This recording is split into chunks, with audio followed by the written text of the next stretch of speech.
मत्ती 16 अध्याय उसकी 24 आयत में प्रभु यीशु ने कहा, यदि कोई मेरे पीछे आना चाहे तो अपने आप का इनकार करे और अपना क्रूस उठाकर मेरे पीछे हो ले। लूका 9 अध्याय उसकी 23 आयत में इस प्रकार लिखा है, यदि कोई मेरे पीछे आना चाहता है तो वह स्वयं का इनकार करे, प्रतिदिन अपना क्रूस उठाए और मेरा अनुसरण करें। जब प्रभु यीशु इस दुनिया में रहकर अपनी सेवकाई कर रहे थे तो प्रभु यीशु मसीह चाहते थे कि उनके चेले इस बात को समझ जाएं कि प्रभु यीशु को फॉलो करना आसान नहीं है। ये बहुत ही हार्ड काम था और प्रभु यीशु मसीह इसलिए बार बार अपने चेलों को ये बातें सिखाते थे। प्रभु यीशु चाहते थे कि उनके चेले सीखें और जानें कि यीशु को फॉलो करना यानी कि अपना क्रूस, अपना दुख दर्द को उठाकर यीशु के पीछे हर दिन चलना है। हर दिन एक युद्ध से भरा हुआ जीवन होगा जहां आपको अपनी शारीरिक इच्छाओं से लड़ना होगा, अपने शारीरिक अभिलाषाओं को ना कहना होगा, जहां पर आपको अपनी आंखों से वाचा बांधनी होगी कि मैं इस गंदी चीज़ों को फिर दोबारा नहीं देखूंगा, मैं फालतू की किसी बात की टेंशन नहीं लूँगा, मैं दोबारा से किसी नशे में नहीं पड़ूंगा। नो मैटर कि मैं कितना आलसी बन जाऊं, मैं दोबारा से अपने जीवन में बढ़ोतरी करना सीखूंगा। और कई बार अपने शरीर को ना कहना बहुत ही मुश्किल है, सबसे मुश्किल काम हो जाता है अपने आप को समझाना।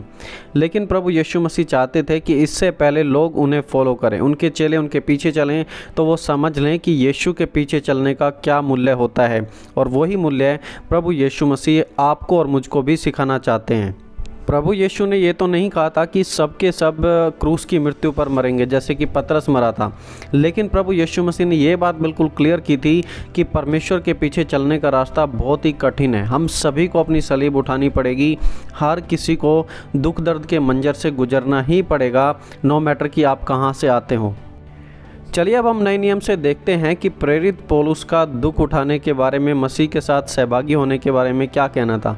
रोमियो 5 अध्याय उसका 3 वचन, रोमियो 8 अध्याय उसका 17 वचन, 8, 18 और भी बहुत सारी आयतें हैं जिनमें प्रेरित पौलुस ने मसीह के दुखों के बारे में जिक्र किया है। रोमियो 8 अध्याय उसकी 17वीं आयत में इस प्रकार लिखा है, यदि हम संतान हैं तो उत्तराधिकारी भी हैं, परमेश्वर के उत्तराधिकारी और मसीह के सह उत्तराधिकारी, जबकि हम वास्तव में उसके साथ दुख उठाते हैं कि उसके साथ महिमा भी पाएं। तो प्रेरित पौलुस यहाँ पर सिर्फ एक बात ही नहीं कह रहे थे, वो कह रहे थे कि हमें दुख उठाना है और दुख उठाने के द्वारा हम परमेश्वर की यानी कि मसीह की महिमा में सहभागी हो पाते हैं।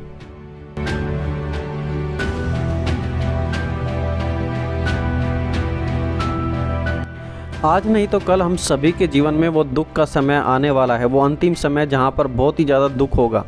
और मेरा मानना है कि अगर हमें उन अंतिम समय में सरवाइव करना है, उन दुखों से बचना है, तो आज हमें सीखना पड़ेगा कि दुख उठाना आखिरकार होता क्या है। जब दुख हमारे जीवन में आते हैं तो दुख से डर ना जाएं, बल्कि उसे स्वीकार कर लें, जिस प्रकार प्रभु यीशु ने दुखों को स्वीकार कर लिया था।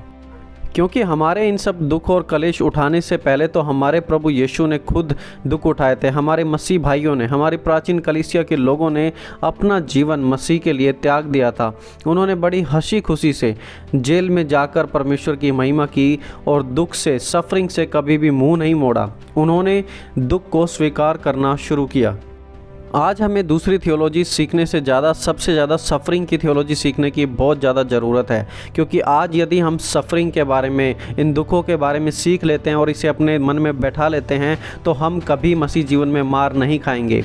हम में से अधिकतर लोग हिम्मत रखेंगे, हिम्मत के साथ मसीह का प्रचार करेंगे और कभी भी मसीह के नाम की निंदा नहीं होने देंगे, नो मैटर कि कितना सताव आ जाए और सरकारें कितने भी रास्ते बंद कर लें।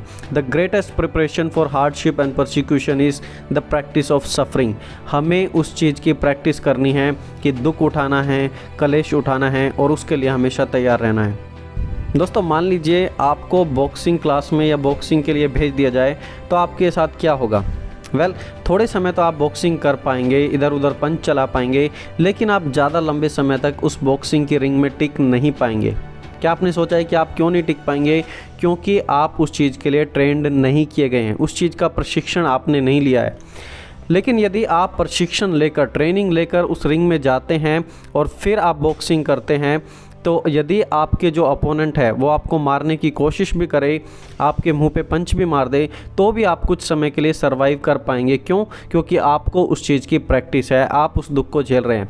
ऐसा ही सेना के लोगों के साथ होता है। उन्हें ट्रेनिंग दी जाती है कि गन कैसे चलानी है, मुश्किल हालातों का सामना कैसे करना है, जब बॉम्ब डाला जाए या फिर पैराग्लाइडिंग कैसे करनी है, उन्हें ये सब चीज़ें सिखाई जाती हैं और इसीलिए वो उस ट्रेनिंग के आधार पर उन सब चीज़ों को सीख लेते हैं।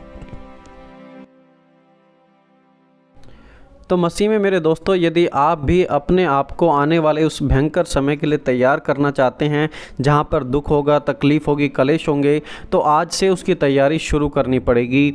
और वो तैयारी का सिर्फ एक ही रास्ता है, दुख उठाना सीखना। जब जीवन में दुख आते हैं तो दुख को बर्दाश्त करना सीखें, दुख से भागे नहीं। जब कभी आपका मन कुछ पाप करने की इच्छा करने लग जाए, आपकी आंखें कुछ ऐसे गंदा देखने की कोशिश करें या चोरी करने की कोशिश करें, और जब आप उन इच्छाओं को दबाने की कोशिश करते हो, कहते हो कि नहीं मैं ऐसा नहीं करूँगा क्योंकि मैं मसीह का व्यक्ति हूँ, तो आप उस पाप की भावनाओं को मार रहे हैं और आप आने वाले समय के लिए अपने आप को उन दुखों से बाहर निकाल पाने के लिए तैयार कर पाएंगे। और दोस्तों, सबसे बड़ी बात तो यह है कि पवित्र बाइबल हमें सिर्फ दुख उठाने के लिए नहीं कहती है, बल्कि उस दुख का एक इनाम भी है जो हमें स्वर्ग में मिलता है। जितना ज़्यादा आज हम परमेश्वर के लिए दुख उठा रहे हैं, उतना ही बड़ा प्रतिफल हम स्वर्ग में जब हम परमेश्वर के पास पहुँचेंगे तो पाएंगे भी।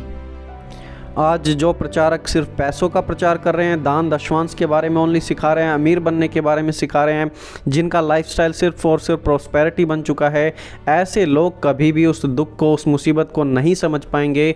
और आने वाला वो समय इस प्रकार के लोगों के लिए सबसे भयंकर होगा, क्योंकि उन्होंने अपने जीवन में सिर्फ आराम को जाना होगा, उन्होंने अपने जीवन में दुख तकलीफ़ को कभी नहीं सीखा।